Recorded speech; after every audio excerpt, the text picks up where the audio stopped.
जय Hind and hello guys, स्वागत है आपका आपके अपने YouTube चैनल ज्ञानदेव होस्ट में। और इस वीडियो में मैं आपको बताने वाला हूं रेलवे रिक्रूटमेंट बोर्ड यानी कि आरआरबी एएलपी ऑनलाइन फॉर्म 2025 के बारे में कि कैसे आपको लेटेस्ट अपडेट के साथ में एंड लास्ट डेट अपडेट के साथ में फॉर्म को कैसे फिल करना है, इसके बारे में संपूर्ण जानकारी। गाइज मैं आपको बता दूं कि इसको भरने की लास्ट डेट आपकी 11 मई 2025 रात 12 बजे तक है। तो यहाँ पर गाइज जैसे ही लास्ट डेट नज़दीक आती है तो आपके सामने अलग अलग इशू आने लगते हैं फॉर्म को भरने में। जैसे कि करंटली जो मुझे कमेंट्स मिल रहे हैं और प्रॉब्लम्स मेरे सामने आ रही है वो ये है कि आप अपना जो बॉडी मार्क है जब इसमें भरते हैं उसमें एक एरर आपको देखने को मिल रहा है। सेकेंडली जब आप आपका इंस्टीट्यूट नेम डालते हैं तो वहाँ पर जब उसको डालने के बाद आप आगे बढ़ते हैं तो आपके सामने एरर आ रहा है। और बहुत सारे कैंडिडेट लाइव फोटो अपलोड करने में या फिर जो इसमें आपको फ़ोटो अपलोड करने को बोला जा रहा है वो फ़ोटो अपलोड करने में इशू फेस कर रहे हैं, उनसे उनका फ़ोटो अपलोड नहीं हो पा रहा है। तो मैं आपको बता दूं कि इस वीडियो के अंदर मैं आपको बहुत ही अच्छे से सभी चीज़ें एक्सप्लेन करने वाला हूं जिससे कि आप इस फॉर्म को बिना किसी मिस्टेक के भर सके।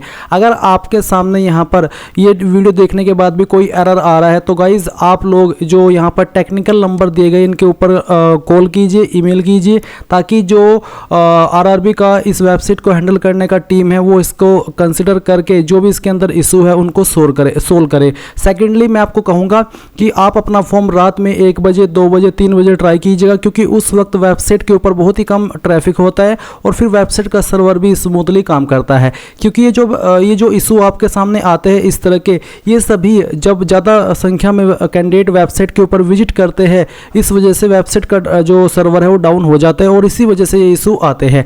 अगर बात करें फ़ोटो की, अगर आपके सामने फ़ोटो अपलोड करने में इशू आ रहा है तो गाइज आपको क्या करना है, आपको ध्यानपूर्वक अपना फ़ोटो अपलोड करना है। उसमें आपके दोनों कान होने चाहिए, यानी कि दोनों कान शो होने चाहिए। सेकेंडली आपके फोटो के ऊपर कोई दाग धब्बा नहीं होना चाहिए, आपका फोटो अच्छी क्वालिटी में होना चाहिए, क्योंकि अगर ये सब इसके अंदर डिफ़ॉल्ट पाए गए जो मैंने अभी आपको बताए तो आपका फोटो उस वजह से भी अपलोड नहीं हो पाता। इसलिए पहले आपको डबल वेरीफाई अपना फोटो चेक करना है और दिए गए इंस्ट्रक्शंस के अकॉर्डिंग उसको अपलोड करना है। जब इस वीडियो में आगे फ़ोटो वाला सेक्शन आएगा अपलोड करने का, वहाँ पर भी मैं आपको जानकारी अच्छे से देने वाला हूँ, इसलिए आपको वीडियो को पूरा देखना है। अब चलिए शुरू करते हैं।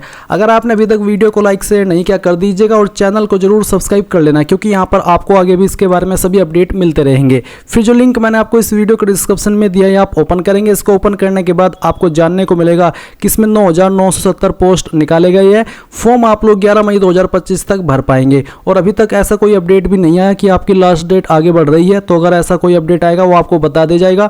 इसलिए गाइज अभी आपको इस उम्मीद में नहीं बैठना है कि लास्ट डेट आगे बढ़ जाएगी और मैं अपना फॉर्म बाद में भर लूँगा। अगर आपका इंटरेस्ट है और आप एलिजिबल है तो आप फॉर्म को अभी भर लीजिए। रात में फॉर्म फिल करने की कोशिश कीजिएगा, उस वक्त वेबसाइट सही से काम करती है और आप अपना फॉर्म बिना किसी टेंशन के, बिना किसी फालतू की झंझट के भर पाएंगे। यहाँ पर आप जोन वाइज वैकेंसी देख लीजिए। अप्लाई करने के लिए आपसे 10वीं और उसके साथ में या तो ITI या फिर डिप्लोमा या फिर डिग्री। फिर फीस की इन्फॉर्मेशन भी आपको यहाँ पर दी गई है। इसमें जनरल OBC EWS को 500 रुपये फीस पे करनी होगी, जहाँ पर CBT फर्स्ट हो जाने पर आपको 400 रुपये फीस रिफंड कर दी जाएगी। SC ST ex serviceman female EBC को 250 रुपये फीस पे करनी होगी और इनका जब CBT फर्स्ट यानी कि पहला एग्जाम हो जाएगा उनको पूरी की पूरी फीस रिफंड कर दी जाएगी।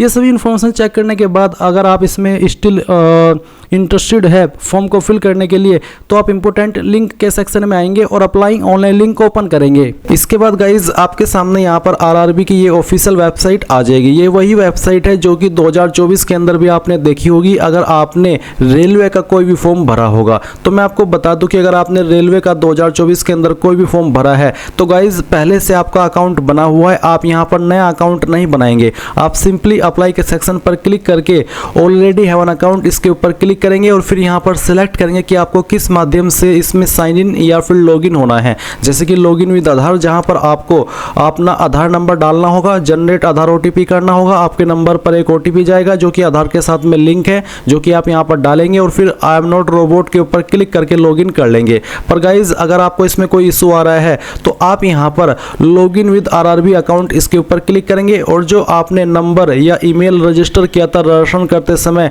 उनमें से कोई एक चीज़ यहाँ यहाँ पर डालेंगे, जो पासवर्ड बनाया था उस वक्त वो पासवर्ड डालेंगे और फिर यहाँ पर आई एम नॉट रोबोट के ऊपर क्लिक करके लॉगिन कर लेंगे। एक चीज़ यहाँ पर ये आती है कि आपको आपका नंबर या ईमेल तो याद है पर अपना पासवर्ड आप भूल गए हैं, तो फिर आप यहाँ पर ऐसे में फॉरगॉट पासवर्ड के ऊपर क्लिक कीजिएगा। फिर आप यहाँ पर आपका रजिस्टर्ड नंबर या ईमेल एड्रेस डालिएगा, आपका डेट ऑफ बर्थ डालिए जो कि आपने फॉर्म भरते समय रजिस्टर किया था और फिर आई एम नॉट रोबोट के ऊपर क्लिक करके आप जैसे ही प्रोसीड करेंगे तो आपको मैसेज के माध्यम से आपका एक नया पासवर्ड सेंड कर दिया जाएगा, जिसका इस्तेमाल करके आप यहाँ पर लॉगिन हो जाइएगा। पर गाइज अगर आप बिल्कुल फ्रेशर है, आपने इस वेबसाइट का इस्तेमाल करके अभी तक कोई भी फॉर्म नहीं भरा, तो आपको इसमें सबसे पहले अकाउंट क्रिएट करना होगा। इसके लिए आप यहाँ पर क्रिएट एन अकाउंट इसके ऊपर क्लिक करेंगे। नाउ गाइज आपके सामने यहाँ पर कुछ ऐसा इंटरफेस आएगा और यहाँ पर आपको यही बोला गया है कि अगर आपने 2024 के अंदर कोई भी CEN का फॉर्म भरा था तो आपको इसमें रजिस्टर दोबारा करने की आवश्यकता नहीं है, आप पुरानी इन्फॉर्मेशन से लॉगिन हो सकते हैं और ये चीज़ मैं आपको पहले ही क्लियर कर चुका हूँ। तो आप इस इंस्ट्रक्शंस को यहाँ से ओके कर दीजिए। अब आती है आपकी कंट्री ऑफ नेशनलिटी, तो इसमें सबसे पहले अगर आप इंडियन है तो आप इंडिया सेलेक्ट कर लीजिएगा। फिर यहाँ पर पर्सनल इन्फॉर्मेशन में आपको जो भी इन्फॉर्मेशन देनी है वो अपने 10th के सर्टिफिकेट के अकॉर्डिंग देनी है। तो आपका जो भी फुल नेम है वो आप यहाँ पर एंटर कर दीजिए। इस फुल नेम को आपको दोबारा डाल करके यहाँ पर वेरीफाई कर देना है। फिर आपसे पूछे कि क्या आपने आपका नाम बदला है 10वीं के बाद में, अगर हाँ तो यस, नहीं तो आप नो करेंगे। फिर गाइज जो भी आपकी डेट ऑफ बर्थ है वो आप यहाँ पर कैलेंडर के ऊपर क्लिक करके सिलेक्ट कर लीजिए, पहले ईयर फिर यहाँ से आपका जो भी मंथ है वो सिलेक्ट कर लीजिए और उसके बाद में डे, तो आपकी डेट ऑफ बर्थ आ जाएगी। इसके बाद में आप यहाँ पर देखेंगे रीटाइप डेट ऑफ बर्थ, यानी कि जो भी DOB अभी आपने यहाँ पर सिलेक्ट की है वो आपको दोबारा से टाइप करनी है इसको वेरीफाई करने के लिए। तो आप यहाँ पर इस तरह से अपनी जो भी DOB यहाँ पर आपने भरी है उसको वेरीफाई कर दीजिएगा। ये करने के बाद आप देखेंगे जेंडर, तो आपको आपका जेंडर सेलेक्ट कर लेना है, मेल फीमेल या फिर ट्रांसजेंडर, और उसके बाद में इसको दोबारा सेलेक्ट करके वेरीफाई करना है। फिर आप यहाँ पर फादर नेम डालेंगे, फादर नेम भी आपका 10th के सर्टिफिकेट के अकॉर्डिंग होना चाहिए, पूरा नाम डालिएगा और उसको दोबारा डाल करके वेरीफाई कर दीजिएगा।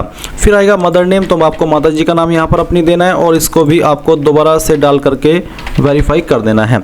अब आती है कॉन्टैक्ट डिटेल, यहाँ पर गाइज आप आपकी ईमेल एड्रेस डालिए और उसके बाद में जनरेट ईमेल OTP कीजिए। आपकी ईमेल के ऊपर एक OTP जाएगा जो कि आप यहाँ पर डाल दीजिएगा। फिर सेम वे में आप अपना नंबर डालेंगे जो कि आप रजिस्टर करना चाहते हैं और फिर उसके बाद में जनरेट मोबाइल OTP के ऊपर क्लिक करेंगे, नंबर OTP आएगा नंबर के ऊपर और वो यहाँ पर डाल दीजिएगा। इसके बाद आप यहाँ पर देखेंगे Aadhaar verification, please enter your Aadhaar card number या फिर वर्चुअल आईडी जो होती है 16 डिजिट की वो भी आप दे सकते हैं या फिर अपना 12 डिजिट का आधार नंबर भी दे सकते हैं। तो कोई एक चीज़ आप यहाँ पर डाल दीजिए और फिर उसके बाद में आप OTP वेरिफिकेशन करना चाहते हैं या फिर फिंगरप्रिंट वेरिफिकेशन, अगर आपके पास बायोमेट्रिक मशीन है तो आप फिंगरप्रिंट वेरिफिकेशन भी सेलेक्ट कर सकते हैं, और अगर आपको वो नहीं है और आपका नंबर आधार के साथ में लिंक है और आपके पास वो नंबर है अवेलेबल तो आप OTP वेरिफिकेशन सेलेक्ट कीजिएगा और जनरेट आधार OTP के ऊपर क्लिक कीजिएगा। देन आपके नंबर के ऊपर एक OTP आएगा जो कि आप यहाँ पर डालिएगा और उसके बाद में आप यहाँ पर वेरीफाई के ऊपर क्लिक कीजिएगा। गाइज मैं आपको बता दूं जो भी जानकारी आप इस सेक्शन के अंदर भर रहे हैं रजिस्ट्रेशन करते समय क्रिएट एन अकाउंट में आकर के, ये वो जानकारी है जो कि आपकी बाद में भी एडिट या मॉडिफाई नहीं होगी, भले ही आपको एडिट मॉडिफाई करने के लिए समय क्यों ना दिया जा रहा हो। इनमें से कोई भी जानकारी आप बाद में एडिट नहीं कर सकते, इसलिए बहुत ही अच्छे से सभी जानकारी अच्छे से टाइम लगा करके एक स्पेलिंग के साथ में चेक करनी है, नहीं तो बाद में बहुत पछताओगे अगर आपने जल्दबाजी के अंदर इसमें कोई भी गलती कर दी, क्योंकि बाद में इस जानकारी को आप बिल्कुल भी एडिट नहीं कर पाएंगे। तो ये चीज़ आपने कर ली। अब आप यहाँ पर टिक करेंगे और उसके बाद में आप एक पासवर्ड बनाएंगे। पासवर्ड आपका कैसा हो उसका एग्जांपल आप यहाँ पर देख लीजिए। इसमें पासवर्ड में इंग्लिश का कैपिटल लेटर होना चाहिए, स्मॉल लेटर होना चाहिए, एक स्पेशल कैरेक्टर होना चाहिए और साथ ही डिजिट, कुछ इस तरह का पासवर्ड आप बना लेंगे और उसको दोबारा डाल करके यहाँ पर वेरीफाई कर देंगे। देन गाइज आप यहाँ पर आई एम नॉट रोबोट इसके ऊपर क्लिक करेंगे। इसके ऊपर क्लिक करने के बाद जो भी जानकारी आपने भरी है वो आप यहाँ पर preview and create an account इसके ऊपर क्लिक करके रीवेरीफाई कर लेंगे। अगेन आप उसको अच्छे से चेक कर लीजिएगा, टाइम लगा करके यहाँ पर आपके सामने सभी डिटेल्स जो आपने भरी है उसका प्रीव्यू आएगा। जब आपको लगे कि हाँ सभी जानकारी सही है और कोई भी जानकारी मैं एडिट नहीं करना चाहता, कोई भी जानकारी मुझे ऐसा नहीं लग रहा है कि हाँ गलत हो गई है, तो आप यहाँ पर सभी जानकारी चेक करने के बाद प्रोसीड के ऊपर क्लिक करेंगे। जैसे ही आप प्रोसीड कर देंगे तो आपका जो रजिस्ट्रेशन है वो सक्सेसफुल हो जाएगा। गाइज मैंने पहले से से इस वेबसाइट के ऊपर अकाउंट बना करके रखा है, इसलिए मैं यहाँ पर अब आपको आगे का प्रोसेस बताता हूँ। तो जैसे ही आप यहाँ पर इसमें रजिस्टर हो जाएंगे, आप यहाँ पर इस वाले सेक्शन के ऊपर आएंगे जहाँ से आपको साइन इन करना है। तो आप यहाँ पर लॉगिन विद आरआरबी अकाउंट इसके ऊपर क्लिक करेंगे और जो नंबर अभी आपने रजिस्टर किया है या फिर ईमेल रजिस्टर किया है वो यहाँ पर डालेंगे और जो पासवर्ड अभी आपने बनाया है अपनी मर्जी से वो पासवर्ड डालेंगे और आई एम नॉट रोबोट के ऊपर इसके ऊपर क्लिक करेंगे एंड देन लॉगिन के ऊपर क्लिक करेंगे। अब आपके सामने यहाँ पर 2 फैक्टर ऑथेंटिकेशन का इंटरफेस आएगा। तो आपको यहाँ पर बताना है कि आप कौन से माध्यम पर ओटीपी वेरिफिकेशन करना चाहते हैं, ईमेल पर ओटीपी चाहते हैं या फिर नंबर पर। तो जिस पर भी चाहते हैं वही आप सिलेक्ट करिएगा, फिर उसी के ऊपर आपको ओटीपी देखने को मिल जाएगा। वो ओटीपी आपको यहाँ पर एंटर करना है और उसके बाद में आप यहाँ पर इसमें लॉगिन के ऊपर क्लिक करेंगे। इसके बाद गाइज आपके सामने कुछ ऐसा इंटरफेस आएगा जहां पर आप देख सकते हैं अकाउंट वेरीफाइड विद आधार, यानी कि आधार के साथ में अकाउंट वेरीफाई है। और मैं यहां पर आपको आगे फॉर्म को कैसे फिल करना है इसके बारे में संपूर्ण जानकारी देने वाला हूं।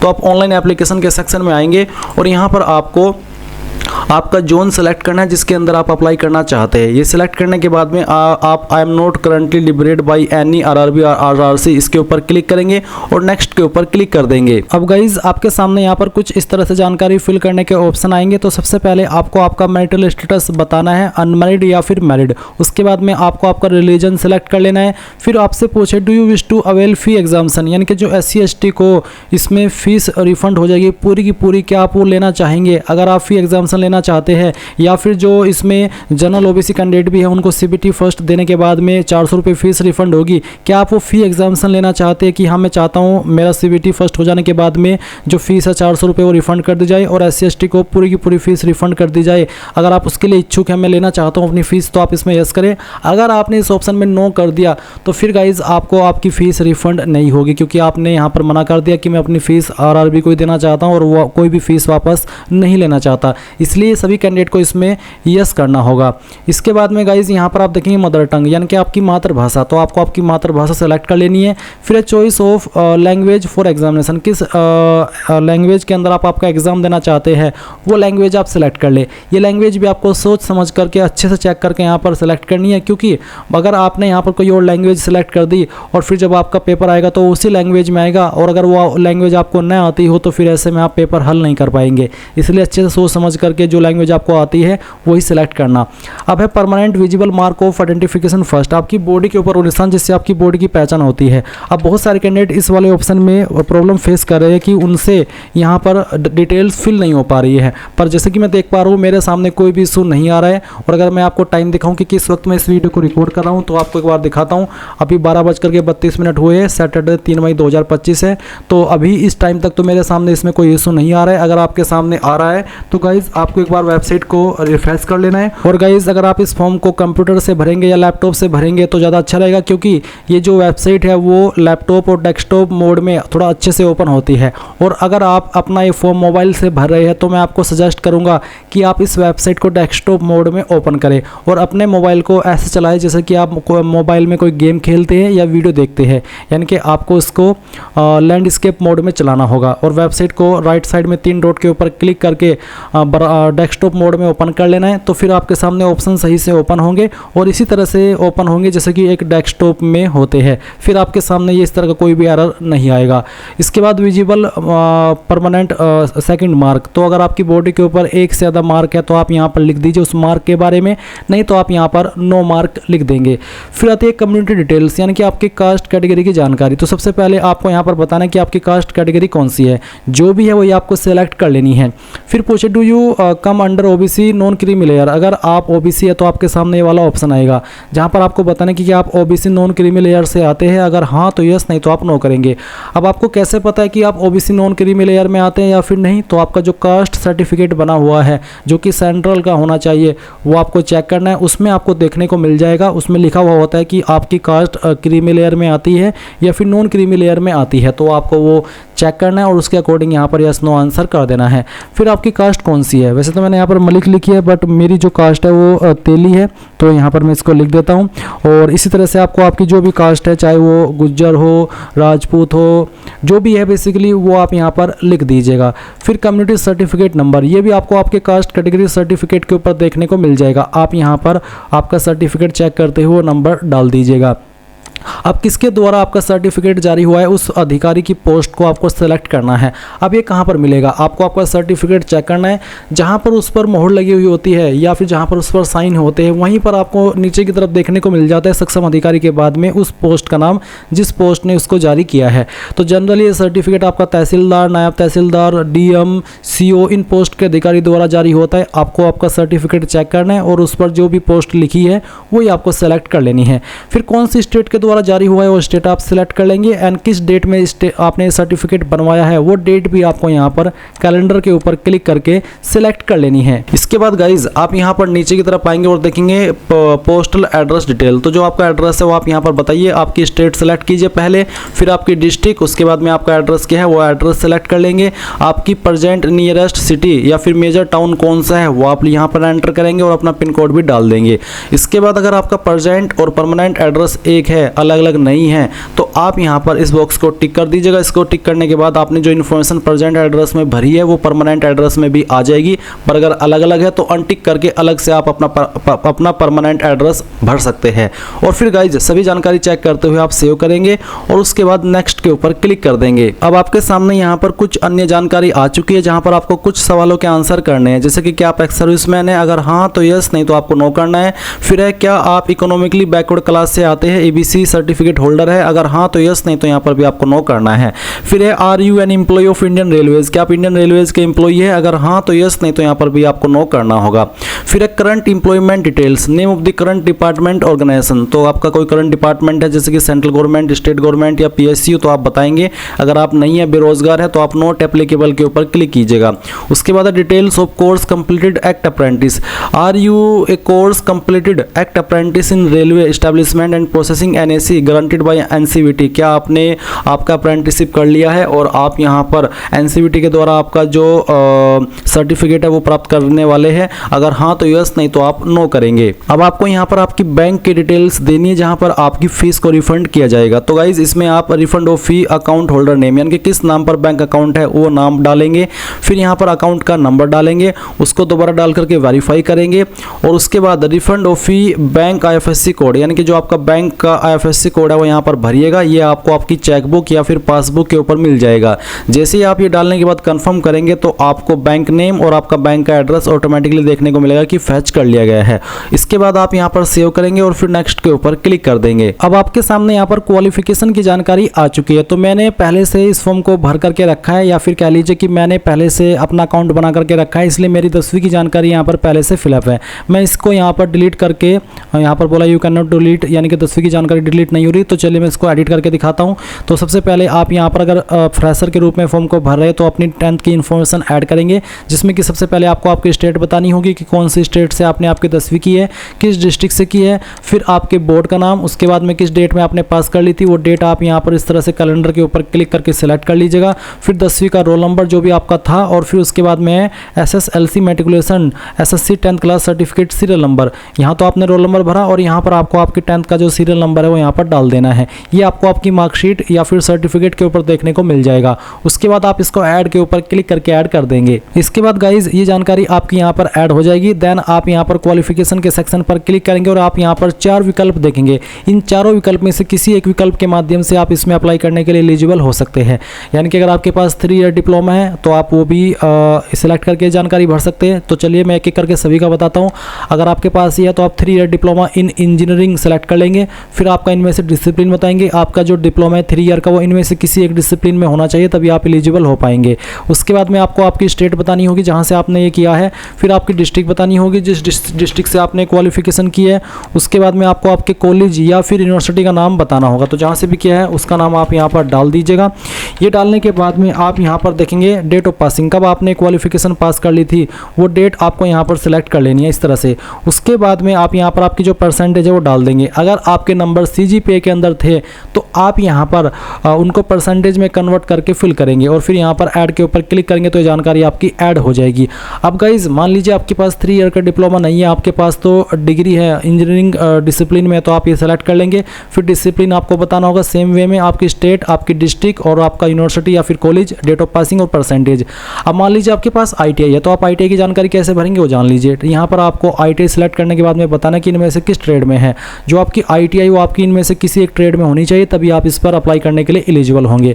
फिर स्टेट बताएंगे जिस स्टेट से आपने आपकी 10वीं की है। फिर यहाँ पर आपको आपका जो डिस्ट्रिक्ट है वो बता देना है कि जिस भी डिस्ट्रिक्ट से आपने किया है तो डिस्ट्रिक्ट अपने यहाँ से आपको सेलेक्ट कर लेनी होगी। फिर आपको नेम ऑफ इंस्टीट्यूट के अंदर जिस भी इंस्टीट्यूट से आपने आपकी जो ITI वो की है वो आप भरेंगे। अब यहाँ पर बहुत सारे कैंडिडेट प्रॉब्लम फेस कर रहे हैं कि वो अपने इंस्टीट्यूट का नाम नहीं दे पा रहे। तो गाइज मैं फिर से कहूँगा कि अगर आप इस फॉर्म को मोबाइल से भर रहे हैं तो आपको इस वेबसाइट को डेस्कटॉप मोड में ओपन कर लेना है। आप अपने ब्राउजर के राइट साइड में 3 डॉट के ऊपर क्लिक करके डेस्कटॉप मोड में ओपन कर सकते हैं। जब आप डेस्कटॉप मोड में ओपन करते हैं तो ऑप्शन सभी के सभी अच्छे से शो होते हैं और अच्छे से वर्क करते हैं। कभी कभी वेबसाइट के अंदर सर्वर इशू हो जाने की वजह से मोबाइल से फिल करने में इस तरह की प्रॉब्लम आ जाती है। तो मैं आपको यही कहूँगा कि आप इसको डेस्कटॉप मोड में ओपन करके भरिएगा, आपके सामने कोई इशू नहीं आएगा और आप आपका इंस्टीट्यूट का नेम भर पाएंगे। फिर आपको डेट ऑफ पासिंग देनी होगी। उसके बाद में सर्टिफिकेट किसके द्वारा इशू हुआ है वो बताना है, NCVT या फिर SCVT।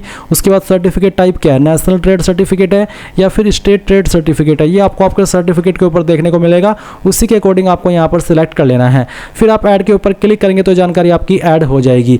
इसके बाद अगर आपके पास ITI नहीं है, आपके पास NAC है, तो फिर आपको यहाँ पर आपका ट्रेड सेलेक्ट करना कि किस में आपके पास नेशनल अप्रेंटिसशिप सर्टिफिकेट है। उसके बाद में आपको बताना कि कौन सी स्टेट के द्वारा जारी हुआ है या फिर आपने किया है। फिर डिस्ट्रिक्ट आपको यहाँ पर बतानी होगी किस डिस्ट्रिक्ट से किया है। फिर आपको इंस्टीट्यूट का नाम बताना है सेम वे में, आपकी डेट ऑफ पासिंग, आपका सर्टिफिकेट नंबर। सर्टिफिकेट NCVT के द्वारा ही इशू होना चाहिए तो इसलिए यहाँ पर NCVT का ऑप्शन है। सर्टिफिकेट टाइप यहाँ पर नेशनल अप्रेंटिसशिप सर्टिफिकेट है, NAC की फुल फॉर्म भी यही होती है। और फिर आप ऐड के ऊपर क्लिक करेंगे तो ये जानकारी आपकी ऐड हो जाएगी। तो बेसिकली इनमें से किसी भी एक क्वालिफिकेशन से आप अप्लाई करने के लिए एलिजिबल हो सकते हैं। जैसे ही आप ये जानकारी भर लें इनमें से कोई भी, तो आप यहाँ पर नेक्स्ट के ऊपर क्लिक करेंगे। अब गाइज आपके सामने यहाँ पर फोटो एंड सिग्नेचर का सेक्शन आ चुका है। तो सबसे पहले आप सैंपल देख लीजिए कि कौन कौन से फोटो आपके एक्सेप्ट होंगे। तो आपका ये जो सिंपल फोटो है सबसे नीचे की तरफ जिसमें आपको डेमो देखने को मिल रहा है, तो यही फोटो इस तरह का एक्सेप्ट होगा। बाकी इस तरह के फोटो जो कि आप यहाँ पर देख सकते हैं ये एक्सेप्ट नहीं होंगे, इसलिए ध्यानपूर्वक आपको आपका फोटो अपलोड करना होगा। आपका फोटो 2 महीने से पुराना नहीं होना चाहिए। साइज 100 KB से लेकर के आपका यहाँ पर 150 KB के बीच में होना चाहिए, जैसे कि आप वीडियो के अंदर और इसमें इंस्ट्रक्शंस के अंदर देख सकते हैं। और सिग्नेचर की अगर बात करें तो इसका साइज आपका 30 से 49 KB के बीच में, और जो पिक्सल रखा है जो कि आपको बताया है वो आप देख सकते हैं। और आपका जो सिग्नेचर है वो आपका बड़े अक्षरों में नहीं होना चाहिए। तो ये चीज़ें आपको अच्छे से ध्यान में रखनी है ये चीज़ अपलोड करने से पहले। फिर आप यहाँ पर ब्राउज के ऊपर क्लिक कीजिएगा। जैसे ही आप यहाँ पर फोटो फाइल सेलेक्ट कर लेंगे इस तरह से आपके सामने आएगी। आप इसको यहाँ से जूम इन जूम आउट कर सकते हैं और फिर इसको इस तरह से करिएगा। उसके बाद में गाइज आप यहाँ पर देखेंगे कि आपका फोटो आ जाएगा जैसे कि आप वीडियो में देख सकते हैं। फिर आपको यहाँ पर आपका सिग्नेचर अपलोड करना है, तो आप ब्राउज के ऊपर क्लिक कीजिए और आपके सिग्नेचर की फाइल सेलेक्ट कर लीजिए। तो यहाँ पर गाइज आपका सिग्नेचर आ जाएगा। और इसके बाद गाइज आप यहाँ पर सेव के ऊपर क्लिक करिएगा। इसके बाद आप देखेंगे आपकी दोनों चीज़ सेव हो चुकी है। अब आपको नेक्स्ट के ऊपर क्लिक करना है। नेक्स्ट के ऊपर क्लिक करने के बाद में अगर आपके सामने आता है कि you are not eligible for any of the post under selected RRB, तो इसका मतलब है कि आपने जिस RRB को सिलेक्ट किया है तो आप उसमें किसी भी जो आपकी पोस्ट है उस पर अप्लाई करने के लिए एलिजिबल नहीं है। तो आप यहाँ से ओके करके जहाँ से आपने फॉर्म फिल करना स्टार्ट किया था ऑनलाइन एप्लीकेशन वाले सेक्शन में, तो इसमें आकर के आपको कोई अन्य जोन सेलेक्ट करना है और फिर सेम जानकारी आपने जो भरी थी वो आपकी सेव है ऑलरेडी। तो आप नेक्स्ट के ऊपर क्लिक करते जाएंगे और जिस भी जोन के लिए आप एलिजिबल हो रही है किसी भी पोस्ट पर अप्लाई करने के लिए, बेसिकली एक ही पोस्ट है पर उसके लिए अलग अलग प्रेफरेंस हो सकती है जोनल की, तो वो आपको देखने को मिलेगी जो कि अभी आप आगे इस वीडियो के अंदर जानेंगे। अब गाइज यहाँ पर आपके सामने ये इंटरफेस है जहाँ पर है examination trade for part B of CBT2, यानी कि जो आपका CBT2 है उसका आपको यहाँ पर ट्रेड सेलेक्ट करना है। तो मेरा जो मैंने फिटर से अप्लाई किया मैं फिटर सेलेक्ट करता हूँ। इसके बाद में यहाँ पर आपको आता है post and zone preference with the selected RRB। जो भी RRB आपने सेलेक्ट किया है उसमें आपको प्रेफरेंस के ऑप्शन दिए हैं। तो यहाँ पर आपका RRB चंडीगढ़ है, तो अगर आपको ये चेंज करना है तो आप क्लिक है टू चेंज RRB जोन, इसके ऊपर क्लिक करके चेंज कर सकते हैं। तो यहाँ पर एक ही है, मैं इसको टिक करता हूँ, यहाँ पर टिक करता हूँ। इसके बाद में यहाँ पर भी आपको टिक करना है एंड देन कहाँ से आप इस फॉर्म को भर रहे हैं उस सिटी का नाम आपको देना है एंड देन फिर आप प्रीव्यू एप्लीकेशन इसके ऊपर क्लिक करेंगे और आपके सामने यहाँ पर आपके फॉर्म का फाइनल प्रीव्यू आ चुका है। आपने शुरू से लेकर के अभी तक जो भी जानकारी भरी है एक बार फिर से चेक कर लीजिए एंड जब आपको लगे कि सभी जानकारी सही है यहाँ पर टिक कीजिए एंड देन सबमिट के ऊपर क्लिक कर दीजिए। नाउ गाइज आपको यहाँ पर क्या करना है, आपको सबमिट के ऊपर क्लिक करना है और इसके बाद में आपको यहाँ पर पेमेंट के पेज पर आना होगा। तो आपको देखने को मिल रही है पेमेंट की जानकारी इस तरह से। अब आपको पे नाउ के ऊपर यहाँ पर क्लिक करना है और आप यहाँ पर व्यू एंड मॉडिफाई एप्लीकेशन इसके ऊपर क्लिक करके अभी भी इस जानकारी को मॉडिफाई कर सकते हैं एंड जब आपको लगे कि सभी जानकारी सही है तभी आपको पे नाउ पर क्लिक करना है। अब आपके सामने पेमेंट का पेज आ चुका है। आप अपनी application fees debit, credit card, internet banking, UPI, NFT यानी कि इनमें से किसी भी माध्यम का इस्तेमाल करके जमा कर सकते हैं। तो गाइज इस प्रकार से आप railway RRB ALP new vacancy 2025 apply online process complete कर पाएंगे। आई होप ये प्रोसेस आपको पसंद आया होगा। कोई सवाल डाउट रह गया हो तो आप कमेंट के माध्यम से पूछ लीजिएगा और अगर आपने अभी तक वीडियो को लाइक शेयर नहीं किया कर दीजिए। Thanks for watching. जय हिंद।